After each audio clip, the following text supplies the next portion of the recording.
போனேன். Polio polio அப்படின்றது polio myelitis அப்படின்ற ஒரு நோயை தான் குறிப்பிடுது. போலியோங்கிறது எதை குறிக்குது?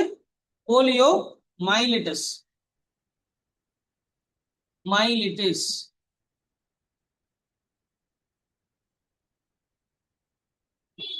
மைலிட்டிஸ் பேசிக்கலி இது ஒரு வைரஸ்.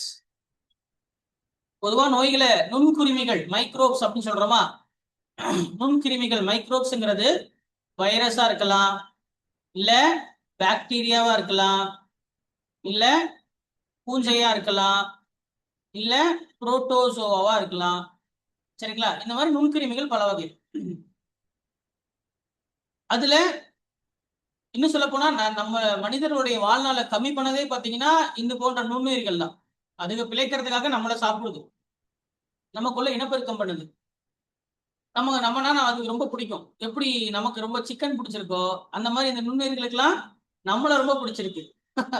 அதுல இருக்கிறது ரொம்ப சின்னது எதுன்னு கேட்டா வைரஸ் தான். இருக்கிறதுலே சின்னது. அதாவது பாக்டீரியா இவ்வளவு பெருசு இருக்குன்னு கேட்டா வைரஸ் இவ்வளவு தான் இருக்கு. சரியா? பாக்டீரியா இவ்வளவு பெருசு அப்படின்னா ஒரு உருளைக்கிழங்கு சைஸ்ல ஒரு பாக்டீரியா இருக்குன்னு வச்சுக்கோ. ஒரு கடுகு சைஸ்ல தான் என்ன இருக்கும்?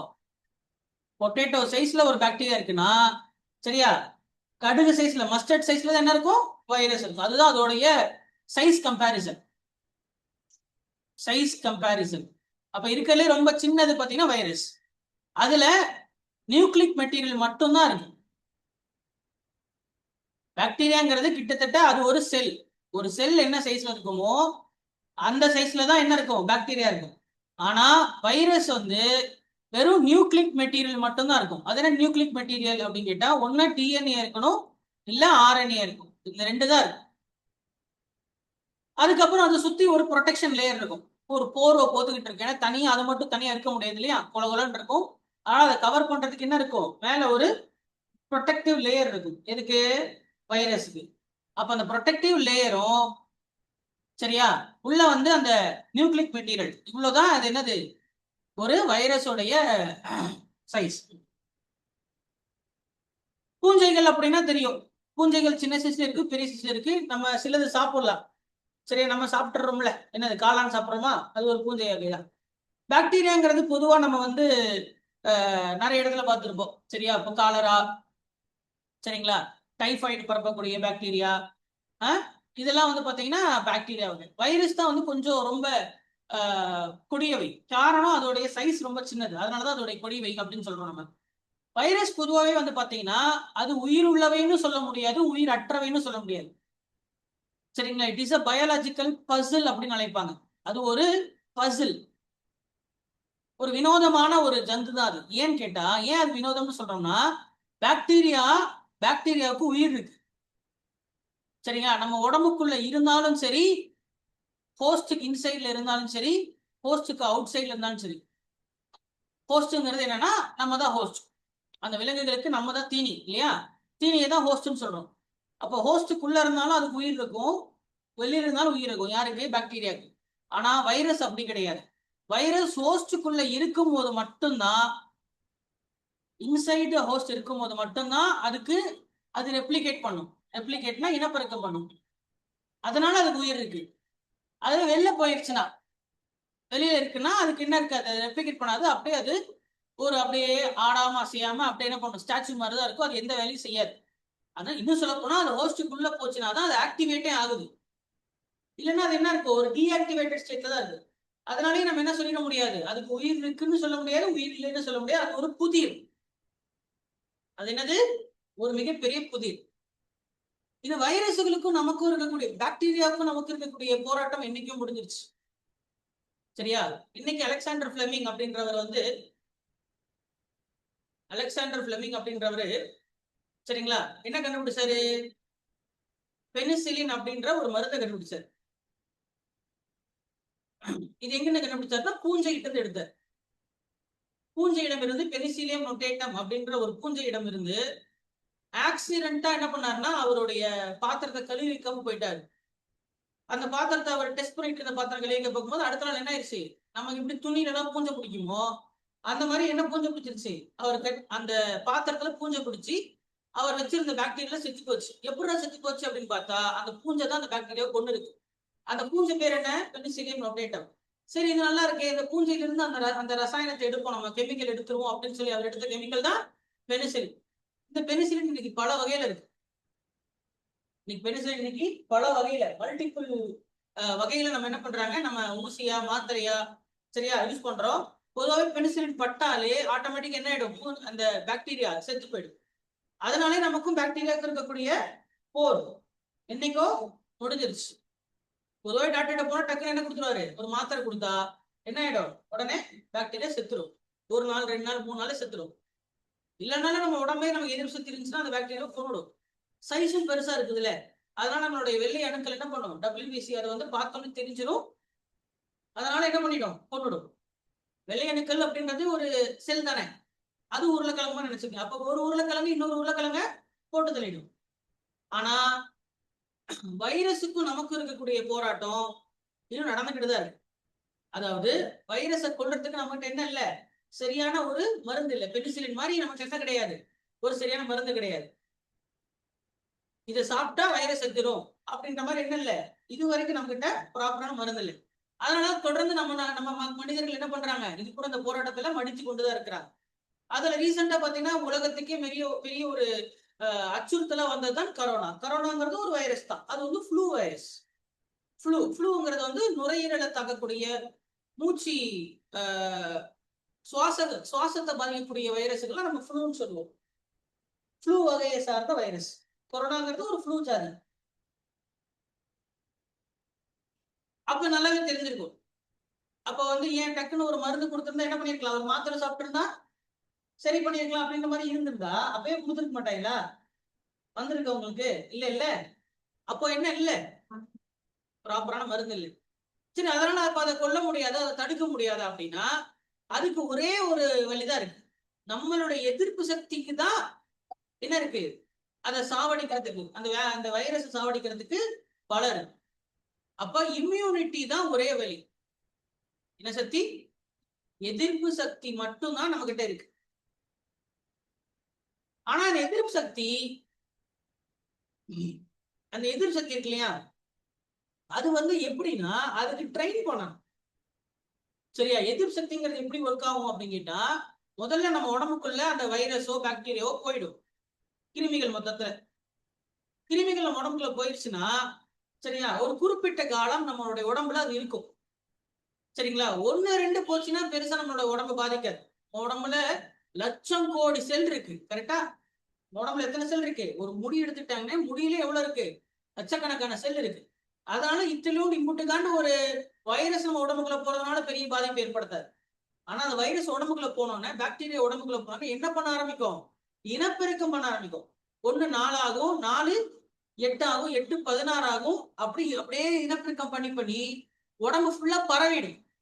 அப்புறம்தான் நம்ம உடம்புக்கு தெரியும் ஏதோ பிரச்சனை, நம்ம உடம்புக்குள்ள ஒரு தேவையில்லாத ஒரு பொருள் இருக்கு அப்படின்றத யார் எப்பதான் உணர்வாங்க, நம்மளுடைய வெள்ளை அணுக்கள் பரவ ஆரம்பிச்சதுக்கு அப்புறம் தான் உணர்வாங்க.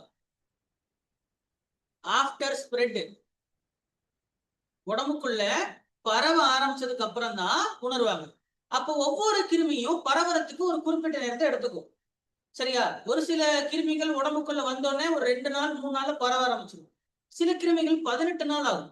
அப்ப அதுக்கு காலம் என்ன சொல்றோம்னா இன்குபேஷன் டைம் அப்படின்னு சொல்லுவாங்க. இன்குபேஷன் டைம்ங்கிறது பரவறதுக்கு, அது உடல் ஃபுல்லா பரவறதுக்கு அது எடுத்துக்கொள்ளக்கூடிய கால அளவு. இப்ப கரோனா பாத்தீங்கன்னா, கரோனாலாம் கிட்டத்தட்ட 1 வாரம் 2 வாரம் கழிச்சு தான் உடம்புல பரவிக்கிறதே தெரியும். முதல்ல ஸ்மெல்லு வராது. அதுக்கப்புறம் என்ன ஆகும், உடனே வந்தோடனே செத்து போயிடுவாங்களா, இல்ல, ஒரு 10 நாள் 18 நாள் 20 நாளுக்கு அப்புறம் தான் மூச்சு திணறி செத்து போனாங்க கொரோனா. ஆமா தானே? அப்போ உடம்பு ஃபுல்லா அது பரவுனதுக்கு அப்புறம் நம்மனால என்ன பண்ணிட முடியாது, அது எண்ணிக்கையில அதிகமாயிடும். அவங்க 1 லட்சம் ஆயிடுவாங்க. நம்மளுடைய வெள்ளை அணுக்கள் என்ன இருப்பாங்க, டக்குன்னு அதுக்கு நிகரான எண்ணிக்கைகளை உருவாக்க முடியாம போயிடும். அதுக்குள்ள நம்மள அதை கொண்டுடும். எது, அந்த நுண்ணுயிர்கள். அப்போ யாரு திருடன் உடம்புக்குள்ள சுத்திக்கிட்டு இருக்கான் அப்படின்னு கண்டுபிடிக்கிறதுக்கும் யாருக்கு தேவை, வெள்ளை அணுக்கள் தேவை. வெள்ளை அணுக்கள் உடம்புல வந்து எப்பயுமே சுத்திட்டு இருக்காரு. வெள்ளை அணுக்கள் போலீஸ் வந்து எப்படி இருக்கும், போலீஸ் வந்து அங்கங்க வந்து முக்கியமான செக் போஸ்ட் தான் இருப்பாங்க. ஆனா ஊருக்குள்ள திருட வந்துட்டான்னு தெரிஞ்சதுக்கு அப்புறம் தான் போலீஸோட படையை அதிகப்படுத்துவாங்க. தீவிர தீவிர தேடுதல்ல இருக்கிறோம் அப்படின்னு சொல்லுவாங்க. இல்ல ஏதாவது ஒரு கலவரம் வந்துச்சுன்னா தான் போலீஸ் எல்லாம் ஒரு இடத்துல குமியுவாங்க. அதே மாதிரிதான் வெள்ளை அணுக்களும் உடம்புக்குள்ள வந்துட்டா உடம்புல எப்பயுமே எண்ணிக்கையில அதிகமா இருக்காது. என்ன பண்ணும்னா நம்மளுடைய உடம்பு கிருமியினால தாக்கப்பட்டிருக்குன்னு தெரிஞ்சதுக்கு அப்புறம் தான் என்ன பண்ணும், வெள்ளை அணுக்களுடைய எண்ணிக்கைகளை நம்பர்ஸை இன்க்ரீஸ் பண்ணும். அப்போ இது யாருக்கும் யாருக்கும் நடக்கக்கூடிய ஒரு போர், அந்த கிருமிகளுக்கும் நமக்கும் நடக்கக்கூடிய போர். இந்த கிருமிகள் ஃபர்ஸ்ட் ஒண்ணு வரும்போது வெள்ளை அணுக்களுக்கு அலர்ட் கிடைக்காது, அலர்ட் ஆகாது. சரி ஒருத்தன் தானே அப்படின்ற மாதிரி அவன் கண்ணுக்கே தெரியாம போயிடும். ஆனா எப்போ அவன் இன்குபேஷன் டைமை தாண்டி டக்குன்னு என்ன ஆயிடுவாங்க, 1,00,000ங்கிறது அப்படியே 4,00,000, 4,00,000 8,00,000, அப்புறம் 8 கோடி 80 கோடி அப்படின்ற மாதிரி குறிப்பிட்ட டைம்ல திடீர்னு என்ன ஆயிடுவாங்க அந்த கிருமிகள் எக்கச்சக்க எண்ணிக்கையில ரெப்ளிகேட் ஆன உடனே அதுக்கப்புறம் நம்ம அலர்ட் மெசேஜ் போய் அப்புறம் வெள்ளை அணுக்கள் தயாராகி அப்புறம் வந்து அந்த கிருமிகளை பிடிக்கிறதுக்குள்ள என்ன ஆயிடும், டைம் முடிஞ்சு போயிடும். நம்ம உடம்புனால தாக்கு பிடிக்க முடியாது, உடல் பாதிப்பு ஏற்பட்டுரும், அதனால நம்ம இறந்து போயிடும். அப்போ நம்ம இங்க யாருக்கு உதவணும், இதுக்கு மருந்தும் இல்லை. அப்ப என்ன பண்ணலாம், யாரு திருடன் அப்படின்றத ஜாக்கிரதை அப்படின்னு சொல்லி போலீஸ் ஒட்டி வச்சிருப்பாங்க. இதுக்கு நம்ம கொஞ்சம் ஜாக்கிரதை இருந்துக்கிறது. இவன் இருந்தா பாத்துக்குமே, இவன் பிக் பாக்கெட்டு, இவன் செயின் ஸ்நாச்சரு அப்படின்ற மாதிரி வெள்ளை அணுக்கள் நம்ம ட்ரெயின் பண்ணிட்டோம்னா, ஏண்டா ஒருத்த வரும்போது நீ உஷாரா இருந்தானே இவ்வளவு பிரச்சனை ஆயிருக்குமாடா அப்படின்னு நம்ம எப்படி போலீஸ்ல சொல்றோமோ, உஷாரா இருந்துக்க அப்படின்னு சொல்றோமோ, வார்னிங் கொடுக்குறோமோ, அந்த மாதிரி வெள்ளை அணுக்களையும் நம்ம ட்ரெயின் பண்ணிடலாம்ல. என்ன பண்ணிடலாம், வார்னிங் கொடுத்து வச்சிடலாம். சரி எதை எப்படி வார்னிங் கொடுக்கறது, யாரு திருட அப்படின்றத வந்து ஜாக்கிரதையா இருக்கணும், எப்படி கொடுக்கறது, அந்த திருடனோட மூஞ்ச காமிச்சு தானே நம்ம பயமுறுத்தணும். அப்ப என்ன பண்ணலாம், அந்த உண்மையான வைரஸை எடுத்து, சரியா, அந்த உண்மையான வைரஸை எடுத்து அதை அப்படியே கொடுத்துட்டோம்னா அது பரவிடும், நம்மளே நம்ம நோயை வர வச்சுக்கிட்ட மாதிரி ஆயிடும். நம்ம என்ன பண்றோம், அது கையை காலெல்லாம் உடைச்சு, சரியா, என்ன பண்றோம், கையை காலெல்லாம் உடைச்சு வெறும் முகரையை மட்டும் வச்சு அதை தூக்கி என்ன பண்ணிடுறோம், நம்ம உடம்புக்குள்ள செலுத்திடுறோம். இப்போ அதனால என்ன பண்ண முடியாது, பெருசா இனப்பெருக்கம் பண்ண முடியாது. ஆனா நம்ம வெள்ளை அணுக்களுக்கு என்ன தெரிஞ்சிடும், ரைட்டு இவன் தான் பிரச்சனை அப்படின்னு என்ன ஆயிடும், நம்மளுடைய எதிர்ப்பு சக்திக்கு தெரிஞ்சிடும். இந்த மாதிரி எதிர்ப்பு சக்தியை தான் பாசிவ் இம்யூனிட்டின்னு சொல்லுவாங்க. உடம்பே உருவாக்கிக்கிட்டா, பிரச்சனையை தெரிஞ்சு உருவாக்கிக்கிட்டா அது ஆக்டிவ் இம்யூனிட்டி. உடம்புனால அதை ஈடு கொடுக்க முடியல அப்படின்னால உடம்புக்கு நம்ம என்ன கொடுக்குறோம், எதிர்ப்பு சக்திக்கு சொல்லி கொடுக்குறோம். பாரு இப்ப நான் ஒருத்தனை சாம்பிள் அனுப்புறேன், கைகால உடச்சுதான் அனுப்புறேன், இவன் ஒண்ணு பெருசா பாதிப்பு கொடுக்க மாட்டான், சரியா, இவனால என்ன பண்ண முடியாது, உன்னை கொல்ற அளவுக்கு சக்தி இல்லை. ஆனா அவனும் என்ன பண்ணுவான், உள்ளுக்குள்ள உடம்புக்குள்ள வந்ததுக்கு அப்புறம் இவனை கொண்டு நீ என்ன பண்ணிக்க கத்துக்க, ஒரு பிராக்டிஸ் கொடுக்குறோம். அப்படின்னு கத்துக்கிட்டோம்னா இம்யூனிட்டிக்கு என்ன தெரிஞ்சிடும், அறிவு வந்துடும், நாலேஜ் கிடைச்சிடும். அந்த செல்களுக்கு என்ன கிடைச்சிடும், நாலேஜ் கிடைச்சிடும், அறிவு இருக்கு. நாளைக்கு ஒரிஜினலா வந்தானா, சரியா, அது வளர வரைக்கும், இன்குபேட் ஆகுற வரைக்கும் வெயிட் பண்ணாரு யாரு, இம்யூனிட்டி. உடனே தாக்கி என்ன பண்ணிடும், கொன்னுடும். அப்ப நம்ம லிட்டரா என்ன பண்றோம், அலர்ட் மெசேஜும் வார்னிங் மெசேஜையும் நம்மளோட இம்யூனிட்டிக்கு நம்ம என்ன கொடுக்குறோம், சொல்லி கொடுக்குறோம், டீச் பண்றோம். அப்ப என்ன பண்ணணும், அந்த வைரஸையே டீஆக்டிவேட் பண்ண வைரஸையோ அல்லது லெஸ் விரைல், அதோடைய கொடூரத்தன்மையை கம்மி செய்து, அதோடைய பரவும் தன்மையை கம்மி பண்ணி கைகால உடைச்சுன்னு சொன்ன இல்லையா, அந்த மாதிரி லெஸ் விரைல் வைரஸ், உண்மையான வைரஸ் அத அதோடைய சக்தியை கம்மி செய்து நம்ம உடம்புல செலுத்திக்கலாம். எப்படி செலுத்திக்கலாம், எப்படி வேணாலும் செலுத்திக்கலாம், வாய் வழியா போட்டுக்கலாம், இல்ல ஊசி வழியா போட்டுக்கலாம். அண்ட் போலியோவை இப்படி ரெண்டுமே போட்டுக்கிறோம். வாய் வழியா போட்டா அதுக்கு பேரு ஓபிவி, ஊசி வழியா போட்டா அதுக்கு பேரு ஐபிவி. அது என்ன சார், வி, ஓனா ஓரல், பி ஃபார் போலியோ, வீனா என்ன வேக்சின். இப்ப நான் சொல்லி கொடுத்தது என்னன்னா, நம்மளுடைய எதிர்ப்பு சக்திக்கு நம்ம சொல்லி கொடுக்குறோம் இல்லையா, பாடம் புகட்டுறோம். அதற்கு பேர் தான் என்ன? தடுப்பு ஊசி. ஒரிஜினலா நம்மளுடைய நோய் நம்ம அதுக்கு நோயால பாதிக்கப்பட்டு கூடாதுங்கிறதுக்காக உண்மையான ஒரு வைரஸையே அதோடைய சக்தியை குறைச்சி நம்ம உடம்புக்குள்ள செலுத்திக்கிறதுனால அதுவும் பெருசா பரவாது. நம்ம உடம்புக்கு எதிர்ப்பு சக்திகளுக்கும் வெள்ளையணுக்களுக்கும் என்ன வந்துடும்? அறிவு கிடைச்சிடும். அதனால நமக்கு அதன் பாடம் புகட்டிடும். பாடம் புகட்டிடுறதுனால இந்த செல்கள், எந்த செல்கள்? வெள்ளை அணுக்கள் கத்துக்குது. சோ இது மாதிரிதான் எதிர்ப்பு சக்தியை உருவாக்குனாங்க. முதல்ல இந்த எதிர்ப்பு சக்தியை உருவாக்கணும், இப்படி பண்ணலான்ற ஐடியா உருவாக்குனது யாருன்னா எட்வர்ட் ஜென்னர் அப்படின்றவர் உருவாக்குனாரு. எதுக்காகனா பெரிய அம்மைக்காக. எந்த நோய்க்காக? பெரிய அம்மை. என்ன சார் ஸ்மார்ட்னு சொல்றீங்க, நீங்க பெருசுன்றீங்க? அப்படிதான் சொல்லணும். சின்ன அம்மைக்கு பேரு சிக்கன் பாக்ஸ். இதுவும் வைரஸ் தான். பாக்ஸ் அப்படின்ற வைரஸ் குடும்பத்தை சார்ந்தது. உடம்புக்குள்ள போச்சுன்னா புளியா என்ன வந்துடும்? உடம்புல கொப்பளை வந்துடும். தெரியும் இல்லையா? அம்மை போட்டிருக்கும்ல நிறைய பேருக்கு சின்ன வயசுல. அதுதான், அது கூட வைரஸ் தான். அப்போ போலியோ என்ன பண்ணும்? போலியோ ஒரு டெட்லி, மரணத்தை விளைவிக்கக்கூடிய, வெகுவாக பரவக்கூடிய, ஸ்லோவாலாம் பரவாது, சூப்பரா பரவும், பலசாலிகள், டெட்லி வைரல் இன்ஃபெக்ஷன். சில நேரத்துல என்ன பண்ணும்? சாவடிக்காம நம்மள முடமாக்கிடும். எல்லா டைமும் சாவடிக்காது. சில டைம் என்ன பண்ணிடும்? நம்மள முடமாக்கும். கை கால் வராம போயிடும். பேரலைசிஸ் உருவாக்கிடும். பேரலைசிஸ், கை கால் வராது, நம்மள முடமாக்கிடும். அப்ப எப்படி முடமாக்குது? கை கால் வரலன்னா என்ன போகுது? எதை தாக்குது? எப்படி ஃப்ளூ வைரஸ் நுரையீரலை தாக்குமோ, போலியோ எதை தாக்கும்னா நம்மளுடைய நரம்பு மண்டலத்தை தாக்கும். Nervous system. நம்ம கை காலை நகர்த்துறோம்னா அது நரம்பு தானே. அப்ப நரம்பு மண்டலத்தை தாக்குறதுனால அந்த நரம்பு மண்டலம் முழுசா பாதிப்படைஞ்சிடும். அப்புறம் அதுக்கப்புறம் கை வராது, கால் வராம போயிடும். அதுவும் குறிப்பா 5 வயதுக்கு குறைந்த குழந்தைகள் தான் தாக்கும். அது ரொம்ப பிடிச்சிருக்கு. யாரு? எலசா பிடிச்சிருக்கு. 5 வயசுக்குள்ள இருந்தா டக்குன்னு என்ன பண்ணிடும்? லபக்குன்னு உள்ள போய் கொல்ல ஆரம்பிச்சிடும். அண்ட் இது எப்படி பரவும்னா ஃபீக்கல் ஓரல் ரூட் வழியா பரவும். பரவுற முறை என்ன? Faecal oral root. ஃபீக்கல்னா என்ன? ஐ, கக்கா வழியா தான் பரவும். அப்போ கக்கா எப்படி பரவும்? ஒருத்தருக்கு எப்படி பரவும்? தண்ணி வழியாதான், நீர் வழியாதான். என்ன ஆகும்? ஆமா, ஓப்பன் யூனிவர்சிட்டி போறவங்களுக்கு எல்லாம் என்ன ஆயிடும்? காலங்காத்தால வெளில போறவங்க, அப்ப அது வழியா என்ன ஆகும்? தண்ணியில பரவும். அந்த தண்ணியில நம்மளும் போய் முங்கி எந்திரிப்போம். அப்புறம் என்ன ஆயிடும்? நம்ம உடம்புக்குள்ள வந்துடும். அப்ப நீர் மூலியமா தான் என்ன ஆகுது? இது பரவுது. எங்க இனப்பெருக்கம் செய்யும் அப்படின்னா குடல்ல தான் இனப்பெருக்கம் செய்யும். ஏன்னா வாய் வழியா தானே போகுதுன்னு இப்பதானே சொன்னேன். வாய் மலம் தான் டிராவல் ஆகுது. அப்போ இனப்பெருக்கம் செய்யற இடம் எது? அதுக்கு நல்லா பிடிச்ச இடம் என்னது? இன்டெஸ்டைன் தான். அப்போ அதனாலதான் நம்ம சொட்டு மருந்தா சாப்பிட்றோம். அப்போ அந்த சொட்டு மருந்து என்ன பண்ணுவோம்?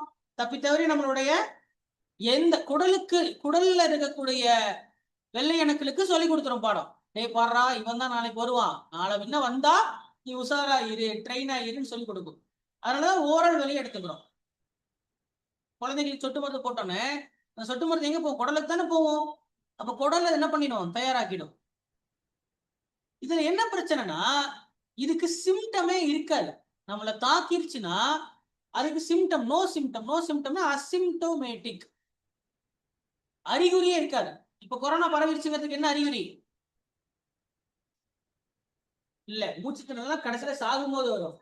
சரியா? ஸ்மெல் போச்சுன்னா என்னடா போச்சா, அப்ப கரோனா வந்துருச்சு நமக்கு அப்படின்றது எப்படி ஒரு அறிகுறியோ அந்த மாதிரி போலியோக்கு அறிகுறியே கிடையாது. நம்ம உடம்புல நாளைக்கு திடீர்னு நம்ம செத்து போறோம், இல்ல கைகள் வராம போச்சுனாதான் நமக்கு என்ன தெரிஞ்சிருக்கும்? அட்டாக் பண்ணிருச்சுடா, உள்ள வந்துட்டான்டா கோபாலு அப்படின்னு நமக்கு அப்பதான் தெரியுது. அதனால இதை நம்ம என்ன பண்ண முடியாது. அறிகுறி இல்லாதனால நம்மளால இது உடனடியா எடுத்துக்க முடியாது. பாதிப்பு வந்ததுக்கு அப்புறம் தான் தெரிஞ்சிருக்கும். சரி, அதுக்கு முன்னாடி இதுக்கு மருந்து இருக்கா? சரி, உடம்புக்குள்ள வந்துருச்சு, முன்னாடியே நீ கண்டுபிடிச்சிட்டேன். கண்டுபிடிச்சா கூட மருந்து இருக்கா கேட்டா நோ, மருந்தே இல்லை. பொதுவா எந்த வைரஸுக்கும் மருந்தே கிடையாது. அதான் நான் முன்னாடியே சொல்லிட்டேன், there is no cure. அப்ப ஒரே வழி, இந்த வைரஸை கொள்ற அளவுக்கு இன்னும் நம்ம உடம்புல தெம்பு இருக்கிற, திராணி இருக்கிற ஒரே ஆள் யாரு? வெள்ளை அணுக்கள் தான். அவனுக்கு ட்ரைனிங் பண்றதுதான் ஒரே வழி. அப்ப அவனுக்கு ட்ரைனிங் பண்றது மூலியமா இந்த நோயை முழுமையா தடுத்துடலாம். பிரிவென்டபிள் டிசீஸ். இது எதுக்குள்ள வருது? பயங்கரமான நோய் தான், கிருமி தான். அறிகுறியே காட்டாம நம்ம போட்டு தள்ளுறதுல எக்ஸ்பர்ட். 5 வயசு இளம் பிள்ளைகளுக்கு என்ன பண்ணிடும்? கைகால் முடக்கத்தை கொடுத்துரும். அதனாலதான் இது பேர் இளம்பிள்ளை வாதம். இது பேர் என்ன தமிழ்ல? இளம்பிள்ளை வாதம்.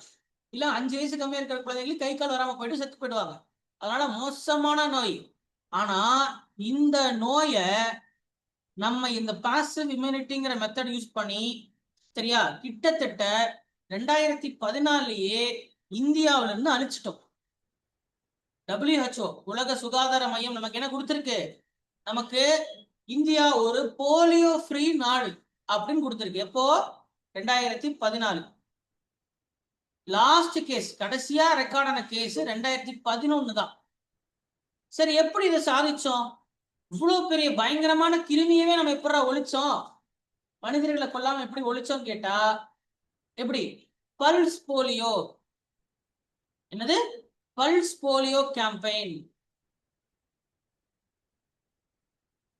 பல்ஸ் போலியோ கேம்பெயின் அப்படின்ற ஒரு மிகப்பெரிய ஒரு முயற்சி. உலகத்துல முதலா போலியோ ஒழிப்பதற்காக எடுக்கப்பட்ட நடவடிக்கை, உலகத்துல முதல்ல போலியோ ஒழிக்கிறதுக்காக எடுக்கப்பட்ட நடவடிக்கை 1988 எடுக்கப்பட்டது. அன்றைய தினத்தை இன்னைக்குமே 24 அக்டோபர் உலக போலியோ தினம் அப்படின்னு நம்ம கொண்டாடுறோம், நினைவு கூறுறோம். 24 அக்டோபர். இன்னைக்கும் பாத்தீங்கன்னா போலியோவை குழந்தை பிறந்ததுல இருந்து இன்னைக்கு வரைக்கும் என்ன பண்றோம்? தொடர்ச்சியா போட்டுக்கிட்டு வரோம். அதுல ஓபிவி ஓரலாவும் போடுறோம், ஐபிவி இன்ஜெக்ஷனாவும் போடுறோம். சரி, அதுதான் போட்டாங்களே சார், இப்ப மறுபடியும் எதுக்கு போடுறாங்க?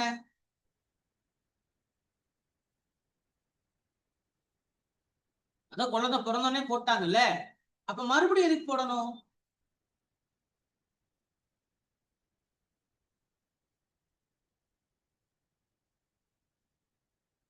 அதுதான் எதிர்ப்பு சக்திக்கு. சரியா, இவன் தான் திருடன் சொல்லியாச்சுல்ல. அப்போ எதிர்ப்பு சக்தியை கொடுக்கறது யாரு? ஒரு செல், அது ஒரு உயிர் தான். கரெக்டா? போலீஸ் மாதிரி. நோயை பரப்புறது யாரு? ஒரு மைக்ரோப், ஒரு நுண்ணுயிரான வைரஸ். அதுவும் என்னதான் உடம்புக்குள்ள இருந்தா அதுவும் ஒரு உயிர் தான். சரியா? ஒரு 2 உயிர்களுக்குள்ள நடக்கக்கூடிய போர் தான் அது. அப்போ இவனை பத்தி, திருடனை பத்தி போலீஸ்க்கு தெரிஞ்சிருச்சுன்னா, திருடன் எப்ப போனாலும் கபக்குன்னு பிடிச்சிடுறாங்க போலீஸ். இப்போ போலீஸ் பிடிச்சிக்கிட்டே இருந்தா திருடனுக்கு அறிவு இல்லையா? திருடனுக்கு அறிவு இருக்கா இல்லையா? நீ வழியேக்க போய் மாட்டிக்குமா? என்ன பண்ணோம்? என்னடா அவன் என்ன பண்ணாலும் பிடிச்சிடுறானே அப்படின்னு. அதுவும் அறிவாளி தானே. நம்மள அதை கொல்ல விடாம தடுத்தா நம்மளை கொல்றதுக்கு அது பிழைக்கணும்ல, அது உயிர் தானே. அது பிழைக்கிறதுக்கு வேற எப்படி பிழைக்கும்? மாறு வேஷத்துல வரும். என்ன பண்ணும்? மாறு வேஷத்துல வரும். மாறு வேஷத்துல தான் பிடிக்க முடியாதுல்ல. சரியா? அதனால என்ன பண்ணுது? தொடர்ந்து நுண்ணுயிர்கள், பாக்டீரியாக்களும் வைரஸுகளும், சரியா, இப்படி போனா நம்மளை பிடிச்சிடறான்டா, நம்ம என்ன பண்ணா நம்ம மாறு வேஷத்துல வரலாம் அப்படின்னு என்ன பண்றாங்க? அவங்களுடைய செல் ஸ்ட்ரக்சரே மாத்திக்கிறாங்க. அவர்களுடைய நுண்பொருட்கள், அவர்களுடைய உடம்புக்குள்ள இருக்கிற நுண்பொருட்கள், அந்த நுண்பொருட்களையே அவர்கள் தொடர்ந்து என்ன பண்ணிக்கிறாங்க? மாத்திக்கிறாங்க. இதனாலேயே வேக்சின் டிரைவ்டு, தடுப்பூசியால் பரவிய போலியோ வைரஸ் அப்படின்னு ஒண்ணு இருக்கு. தடுப்பூசியே ஒரு வைரஸ் தான், கரெக்டா?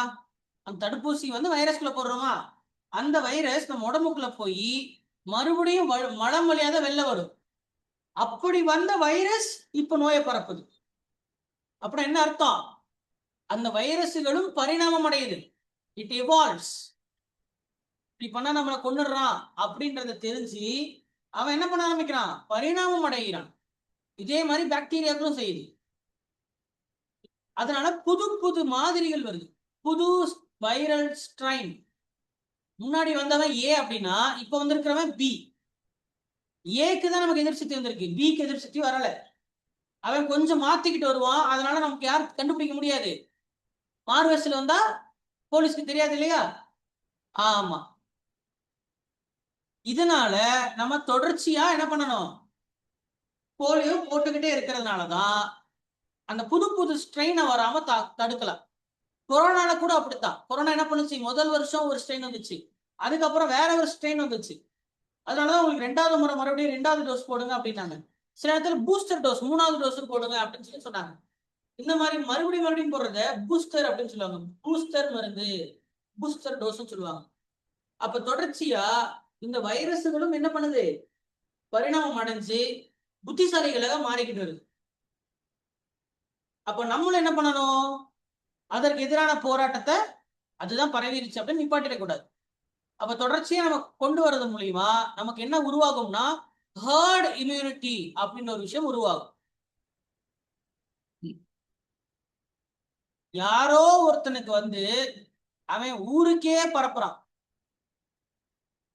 யாரோ ஒருத்தனுக்கு வந்து அவன் என்ன பண்ணிடுறான்? ஊருக்கே பரப்பிடுறானா? அப்ப ஊர்ல இருக்கிற எல்லாருக்கும் தடுப்பூசி போறதுனால சரியா அந்த ஒருத்தனுக்கு யாருக்கும் வராம தடுத்துடலாம். அதனாலதான் அது பேர் என்ன? கும்பல் எதிர்ப்பு சக்தி. ஹர்ட்னா கும்பல். அப்ப சப்போஸ் அதையும் தாண்டி ஒருத்தனுக்கு வந்தாலும் அவன் கும்பலுக்குள்ள இருக்கிறதுனால நம்மளோட எதிர்ப்பு சக்திக்கு அந்த நாலேஜ் இருக்கும். அதனால இவனுக்கு பரப்புனாலும் இவன் வேற யாருக்கும் பரப்ப மாட்டான், இவன் மூலியமா வேற யாருக்கும் போகாது. அப்ப அந்த செயின் என்ன ஆயிடுது? கட் ஆயிடுது. அந்த செயின் லிங்க் கட் ஆயிடுது. இதுக்கு பேர் தான் ஹர்ட் இம்யூனிட்டி.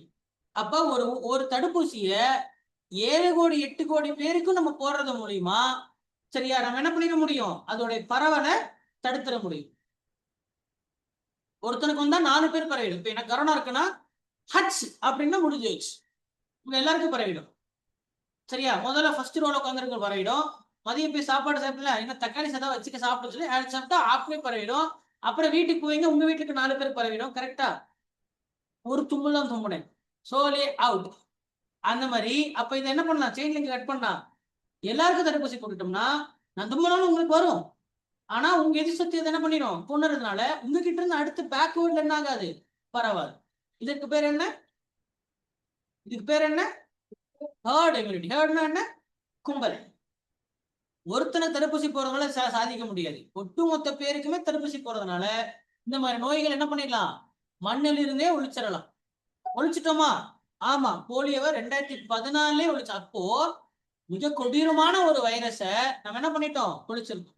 ஆனா இது இன்னும் போர் வைரஸுக்கு எதிரான வைரஸுக்கும் மனிதனுக்கும் இருக்கக்கூடிய போரை ஒழிச்சிட்டோமானான்னு கேட்டா இல்ல. இன்னும் கொடூரமான வைரஸுகள் சுத்தி கொண்டுதான் இருக்கு. HIV சரியா? ராபிஸ்ங்கிறது வெரி நைஸ் கடிச்சிட்டுன்னா செத்து போயிடும், கன்ஃபார்ம் மரணம் தான். பரவறதுக்கு முன்னாடி போட்டுடலாம்.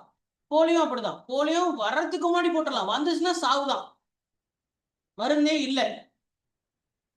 இவனுங்கெல்லாம் பயங்கரமான ஆடுங்க. இவனுங்களுக்கு முன்னாடி கொரோனா சும்மா ஜுஜிப்பி. கொரோனா எல்லாத்துக்கும் பரவச்சு சரியா? ஆனா எல்லாருமே செத்து போனோம் இல்ல, 100ல ஒருத்தர் செத்து போனோம். ஆனா HIV வந்துச்சுன்னா 100 பேருக்கு வந்தா 100 பேருக்குமே பாதிக்கும். அதனால இவெல்லாம் கொடூரமானவங்க. கொரோனா சும்மா டம்மி பீஸ். ஆனா டக்குனு வேகமா பரவுது நம்ம எக்ஸ்பர்ட். அதனால நம்ம பார்த்து பயந்துட்டோம், ஆஹா அப்படின்னு. கொரோனா மாதிரி வருஷம் ஏதோ வந்துட்டு தான் இருக்கு. நான் சொல்றது விளக்குதா? இதே போல எபோலா இந்த மாதிரி நோய்கள்லாம் deadly virus. HIV, rabies, polio, Ebola